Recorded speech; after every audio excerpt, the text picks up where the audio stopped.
Hi, everyone. So I'm Jill Weber. I'm an archaeologist, and I also own 3 restaurants in Philadelphia. So Jet Wine Bar, Cafe Inez, and Rex 1516. And at Rex 1516, we have a very talented sous chef named Andrea Rivera. And now she's going to introduce herself. Hi, my name is Andrea Rivera, and I am one of the current sous chefs at Rex 1516.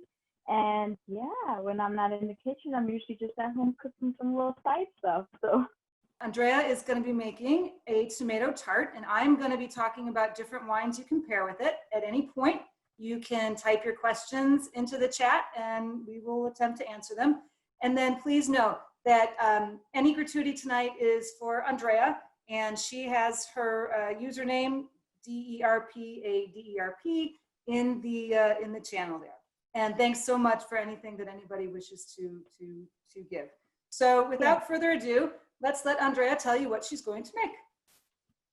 Hi, so today I'm going to be showing you how to make a very, very basic, it could be a light snack or perfect for having people or company over, or perfect for pairing with wine. And it's an heirloom tart. Now, the best part about this dish is you can really use any form of dough, any form of toppings, really. So my favorite go-to topping is the Phyllo Dough, which is super thin and it gets really, really crispy. And so the first thing you, of course, want to do is preheat your oven to 375. And then I have all the ingredients kind of laid out here, so I'll just go over them as I'm using them. But I like to beat just 1 egg. Now, you can always add a little bit of water, a little bit of olive oil to go ahead and make it a little bit thinner. I just prefer using solid egg. And what you want to do is you want to just start coating kind of the sides and the edges of the Phyllo Dough. This is what's going to give it ultimately that yellow, crispy, golden color. And it also helps it stick. So when you're using Phyllo Dough, you kind of want to do layers in order to get a thicker, crispier dough. But when you're using puff pastry, you can really just stick with just 1 layer, so thick enough to hold everything. Yeah, so I get these covered on up. It only takes a couple of seconds. And while she's prepping the dough there, I will tell you. So I'm going to introduce some wines that might go with the tart. And I actually have a couple tips. We'll talk about the specific wines. But one thing you want to do when you're pairing is think about a few things. And that's what, like if there's any produce or something that's going into your dish, think of the saying, what grows together goes together. So if you've got something growing in your nearby, I don't know where you all are from, but maybe you can let us know in the comments actually where you are from. If you go to your local produce store and you buy produce and cook with it, think about a local wine that you might then pair with your local produce. And another tip is to think about the texture of the food and of the wine. And so if you've got something rich and creamy, you might want a wine that has those qualities. And if you have something kind of thinner and juicier, like a gazpacho, then you might similarly want a wine that's thinner and juicier. Right. So let's see. Once you get the one thing I would say is you really want to coat the top layer because that's ultimately like the show layer. So you want to make sure that gets really nice and golden. So it's okay if you go a little heavy-handed on the egg. Now, you can use any type of cheese. I prefer Gruyere or Gouda cheese. It's a little bit softer and easier to melt, and I think it pairs really well with tomatoes. So I just go ahead and shred up, I get a little block and I just go ahead and shred it up. You can shred it up as small as possible because it's overall just for a little bit of light flavor and coating. And you just want to sprinkle it on top. You don't really want to coat the top too much or else then you're kind of just making pizza. It's really just for that light flavoring. And then after your oven is of course preset and you get that light topping, you want to slide it onto an already pre-oiled sheet tray. Now a cooking, baking sheet tray, pizza tray, any form of tray will really do. And I'm just going to go set this in the oven right now. So, and actually, Andrea said an interesting thing. Pretty much anything that we pair with her dish tonight, because it's a pastry crust and some tomato, will go with pizza too.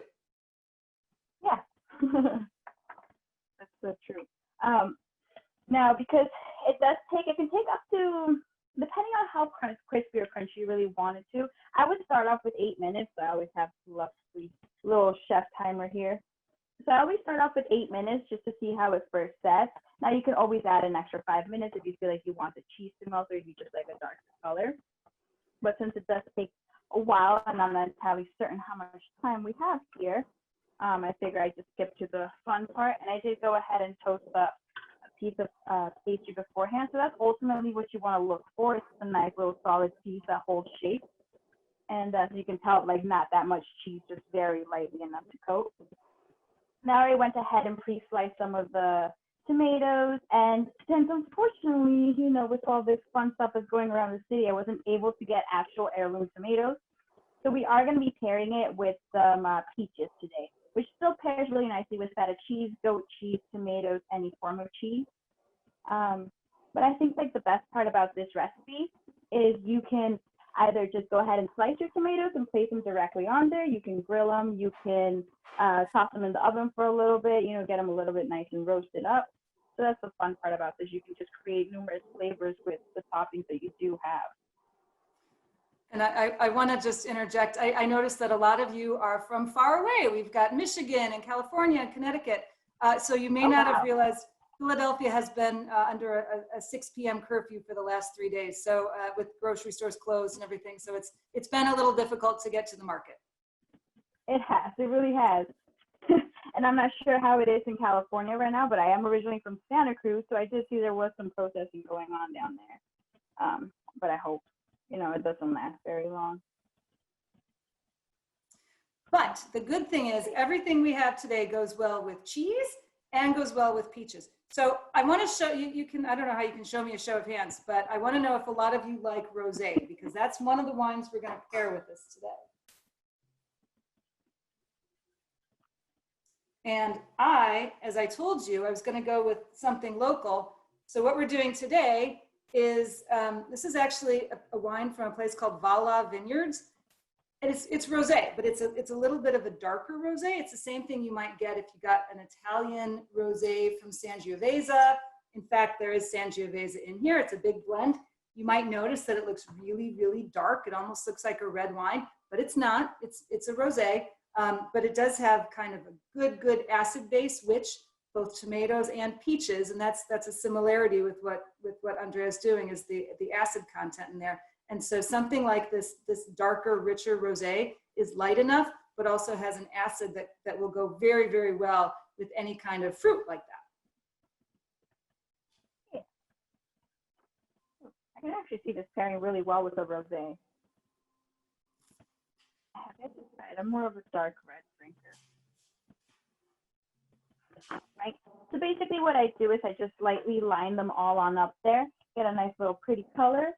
And then you have numerous or basically endless toppings, but I prefer to keep it very basic and simple. So I just like basil leaves. And I like to leave them whole because I just think they look a lot prettier, and you can layer them down in between and it gives you solid color. I ultimately just love the flavor. And I don't like to do too much. I just layer like a couple leaves here and there. I like to leave the leaves whole as well, like I mentioned, because I feel like they lay better. Give that finishing touch of color.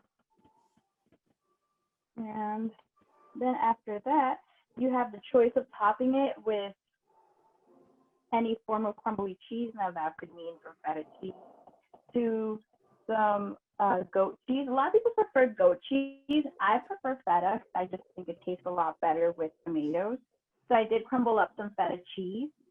Now, if you're getting fresh feta, I think it preserves best if you leave it in the liquid and you just break off the pieces that you want to use them in there so it doesn't dry out.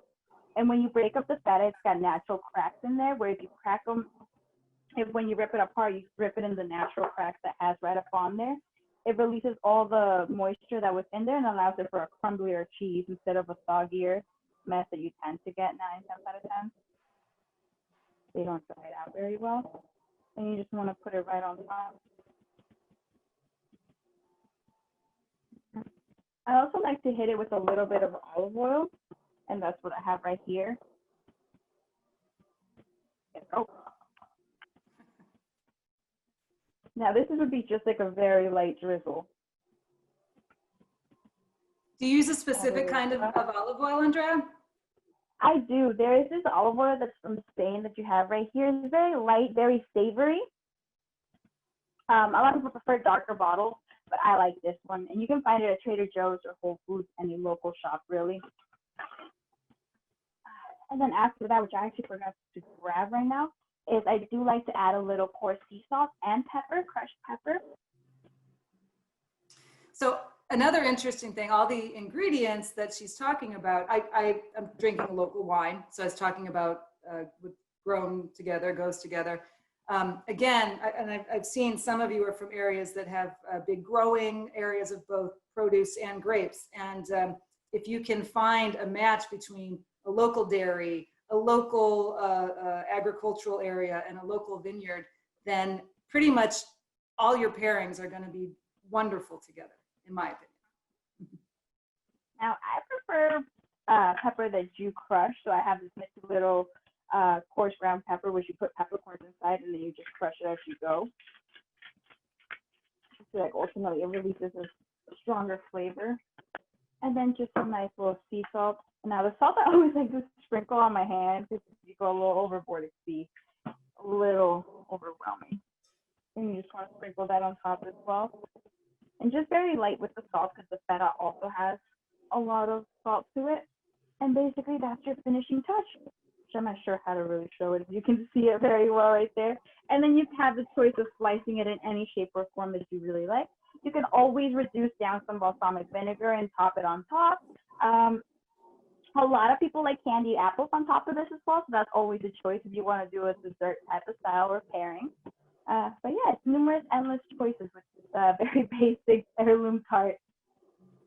Wonderful. So we got a couple questions about, I'm going to talk a little bit more about pairing, and then also some substitutions, for instance, like the ones that Andrea made today. So a lot of you are asking what the wine is again. You know what? I'm not sure that's showing up well. So it's called Silk. That's the name of the wine. And the actual vineyard is Va, V-A-La-L-A, Va-La. It's in Avondale, Pennsylvania. So many of you who are here from the Philly suburbs will undoubtedly know about that. And this one is a rosé. This is something I think pairs exceptionally, exceptionally well with any acidic fruit or vegetable. So like tomato, like peach. I was going to say watermelon, which I realize isn't acidic, but it pairs very well with that too. And it's a perfect, rosé is just so perfect sometimes because it's a little bit heavier like a red, but then it's also quite light and quite refreshing. And so it goes very well with food that like what's being made here, and anything with a little bit of salty cheese. Rosé is a really, really, really good accompaniment to that. I have to take another sip. And then I'm going to tell you about another wine or two. So another wine that I think goes super, super well with what Andrea made is sparkling. And you have tons and tons and tons of options for sparkling wine, as you undoubtedly know. This particular one, and I love pouring sparkling wine because it's beautiful. And you may be wondering why I'm drinking it from a regular wine glass and not a champagne flute. And that's because I like it from a regular glass. You can really get your nose in there and the bubbles are beautiful. This one, this is actually, it's called a pet nat, and I'll explain that in a second. But this is from the Republic of Georgia. So this is Gotsa. The grape is Chinuri, but it's from the Gotsa vineyard, and it's natural sparkling wine. And it's called pet nat because it's made in what's called the ancestral method of the method champenoise, but actually method ancestral to that. So instead of, and I'm going to get a little technical, instead of a secondary fermentation in bottle to completion and then removal of the gunk and dosage, etc., what one does is lets the actual wine continue to ferment when it's bottled. And so when you get it, it's actually, the fermentation had not been stopped before it was in the bottle. It's only stopped once it's gotten to you. Sparkling wines, pair well with just about everything. And the pet nats can be, I think, a little more flavorful and a little more bubbly. This one has a fruit that I can't for the life of me figure out. It's somewhere between lychee and pineapple, and I wish Andrea was here to sniff it and see if she knew about it. But this has really good, like lemony flavors, notes, and also some savory, like a couple of different herbs. So when I talk about that, you hear me say a little lemon, it's a little acidic, I've got some herbs. I personally think of a tart and like a summer tart. So Andrea, if I said to you, I'm gonna have a wine that's a little bubbly, a little sparkly, it's got a lot of lemon pith, lemon curd, and maybe some herb and rosemary, I mean, what would you make? I'd probably make either peach or berry tart, because you can go either way with them. So you can go either very bitter, very tart-like with them, or very sweet. So you have numerous choices. Yeah, that's true. And this, and again, sparkling wine, and I see a lot of you like it. Sparkling wine goes well with things that are savory, with things that are sweet, with things that are creamy, acidic. It's an interesting part of pairing, because that's the part of it that's up to you. So I don't always like to contrast too much. So for instance, let's just say I was eating cream of chicken soup. I would think, which is, you know, thick and creamy and fatty and dense, I would think that this was too much of a contrast, because it is a little bit clearer and cleaner and crisper and acidic. And those just don't quite go together as well as maybe a minestrone soup with something, with a wine like this, because the minestrone soup, you know, is a little lighter, has a little more acid. And I'm seeing that people are asking if they can get these wines in the Philly liquor stores. Well, the good news is you can get them from my wine bar, but yeah, it's that wine bar. Some of them are available in store, and some of them are not. If anybody wants to, I can absolutely help you with that. My email is jill@jetwinebar.com, and I can help you either in your local market or in our market find that, or even if you're looking for an alternative, I can help with that. But the local Pennsylvania one is not available anywhere. Well, it's available at the vineyard. So if you go to Vala, really super nice family who owns that, and Anthony Vietri and Karen are the owners, and they're just super nice people. And in addition to doing things local, it's always, for me, something I like to do is make sure I frequent places where I like the owners, because I figure I want to spend my money where I like the people. So so Andrea, tell me, how do you think the sparkling wine goes well with the tart? The sparkling wine goes well with the tart. I think it honestly would go really good with this tart, because like you said, it goes with something kind of like savory, like, or semi-sweet, and I think that's what you get with this tart right here. But like I said, Emily, you can also, if you choose to make it more into a dessert like wine, which I think would pair better with a sparkling wine, you can choose to use more of the peaches or nectarines or strawberries, I think, if you'd like to make it a little bit better with the pairing. Okay, so a final wine that I chose, and this is one that I'm hoping, I want Andrea to talk about, like, what kind of different cheese you could substitute in a vegetable or a fruit tart, because I'm open, I have this because, wait, I have too many bottles next to me, wrong one, this one. I happened to have this open from last night and didn't finish it, because it's even though I love wine, it's not the kind of wine I feel one can finish in one sitting. So it's Domaine Henri Mer, I think I pronounced it right, Arbois.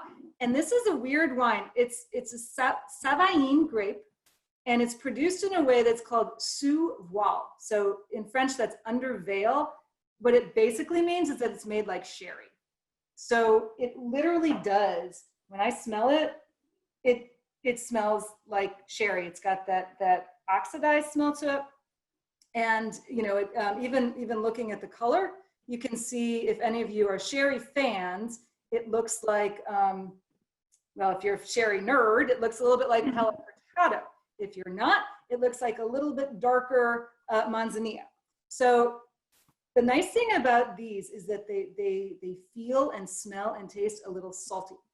And when I have a wine like that, I instantly think about cheese. So I'd like to know, like Andrea, what could we do? Could we substitute like if we wanted to substitute like a mountain cheese or a aged cheddar or something? What would we have? That's what I was going to. I was going Okay. with aged cheddar or smoked cheeses. I think pair delicious with any forms of vegetables, especially tomatoes, you know, things like that. But I would go with smoked cheddars, absolutely, or a nice brie. Also really nice. Now that one doesn't melt, of course, it's an easier spread.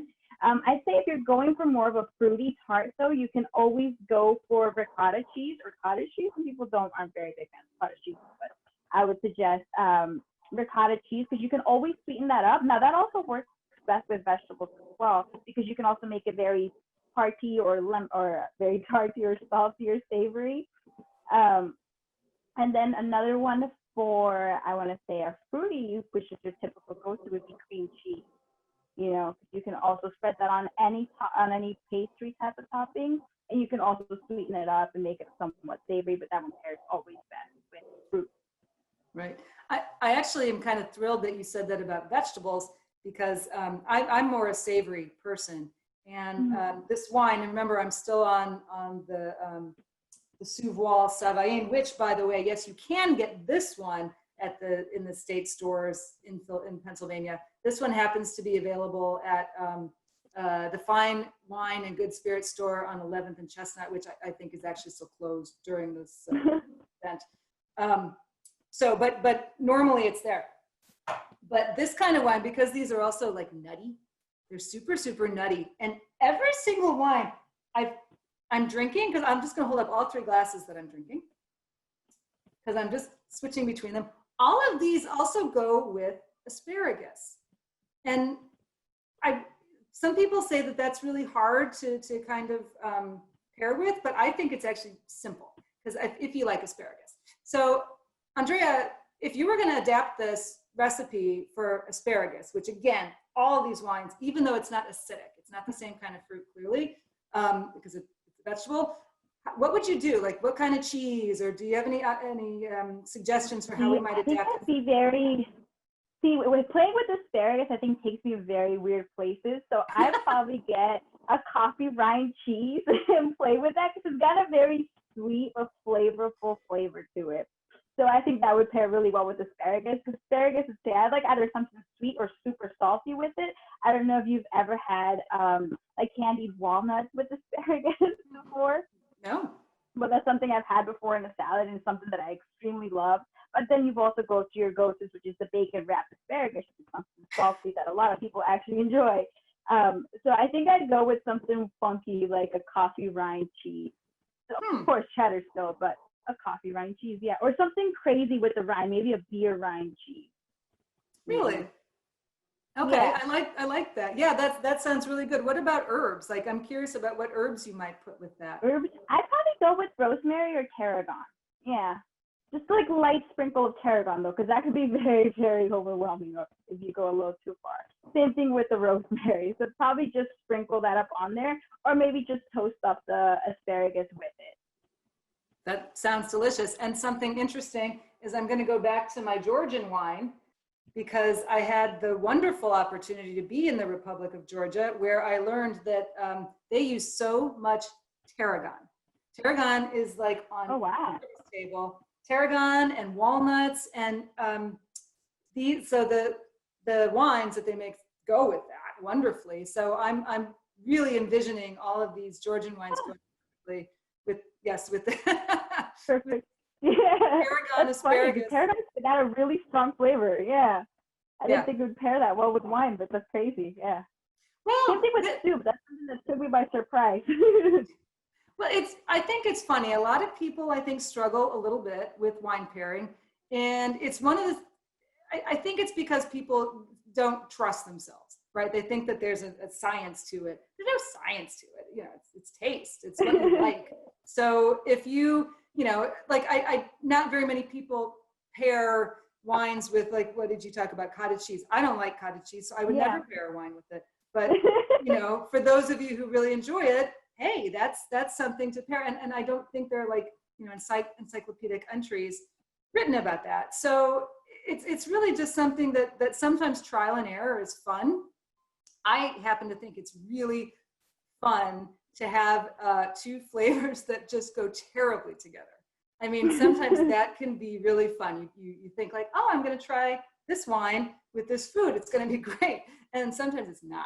It's just the worst. And that can be almost as fun as when a pairing goes incredibly, incredibly well together. And I will say in that latter category, if you've ever tried, if any of you like Cheez-Its, and I love Cheez-Its, they pair so incredibly well with like a Zinfandel or kind of a richer, heavier red wine. And it's just because any wine that you would eat like a cheddar, an aged cheddar cheese with, or even a cheddar cheese, that's what Cheez-It is. It's Cheez-It. That makes sense, yeah. Strong cheddar flavor, yeah. So if you think about it that way, you know, it's like you can pair a wine literally with anything. And it doesn't matter if your friends poo-poo it and think you're nuts for doing it, because please, what do they know about what you like? I think we just all have that mentality that you have your red meat wine and then your dessert wine, you know, and there's no in between. You can go either dark or light, and that's it. Right. That's crazy, yeah.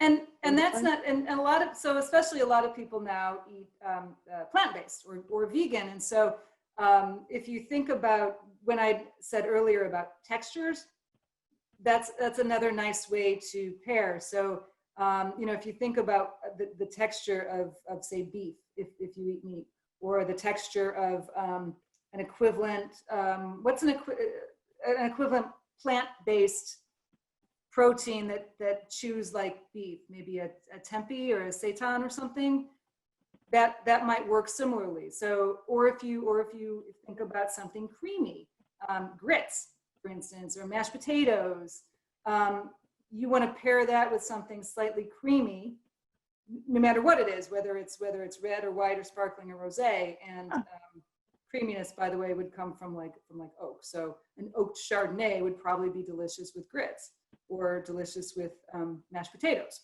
So those are some sort of things to think about, especially for those of you who cook and you know what you're doing with the food. That's an easy way to pair the wine, as you think about the texture. And then you can even Google, you know, find me a wine that's got a creamy texture.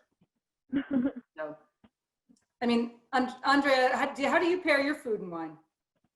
I actually have never learned to pair wine with food. I was one of those people that always thought that, you know, I mean, you of course have your cooking wine, but you just have your red, which is usually typical for your food, you know, and then you have your lighter wines, which usually like sparkling or just any lighter colors, and those usually pair with your desserts. Now, that's what I always grew up to believe. So right now that you were telling me, you can pair them with soups or something further on than desserts, or just like a standard meal, was like a shock to me. I was like, oh wow, I could have been experiencing a crazy meal in my mouth.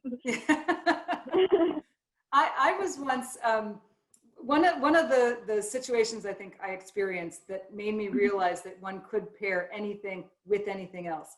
And this is a sort of a long story. So I told you in the beginning, I'm an archaeologist, and I used to work in Syria when one could still work in Syria. And I had been there for, I think, 4 months. And I on the way back, I met my husband in France, and we went to Avignon, and we did some wine tasting in Châteauneuf-du-Pape. Obviously, this is a wonderful story. It was an amazing trip.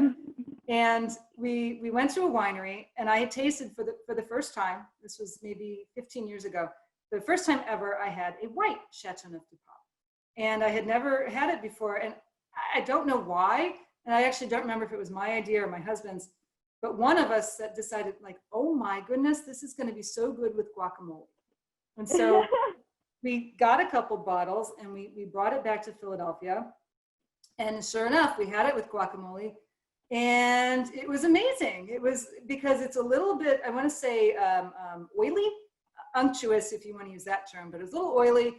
and it had a little bit of nuttiness and richness to it, a little bit neutral so that the flavor of the guacamole could come through, but the textures match super well.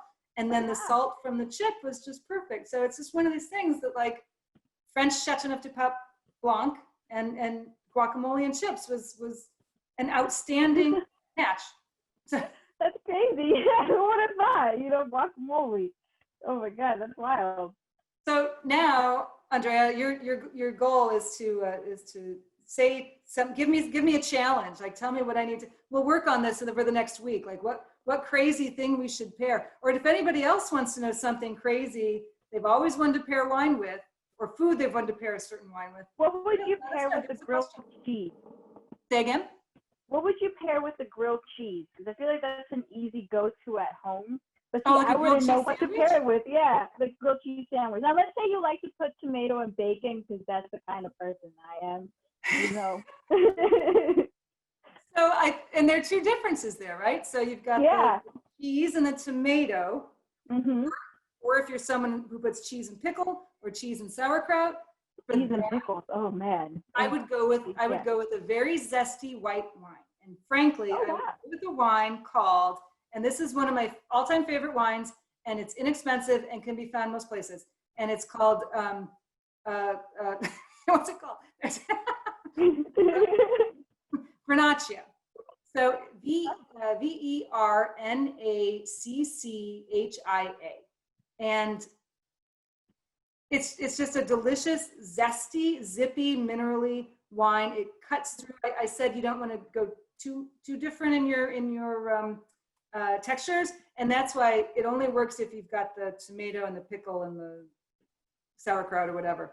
But if you're and if you're just doing cheese, then you go with something that goes with the cheese. So if you're doing cheddar, why not pick a wine that's heavier, like something from Bordeaux or something from Napa?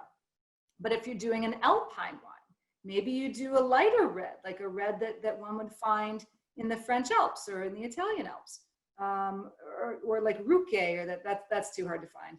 That's a crazy one. Yeah, sorry, that was a Pinot Noir. Try a Pinot Noir. Yeah.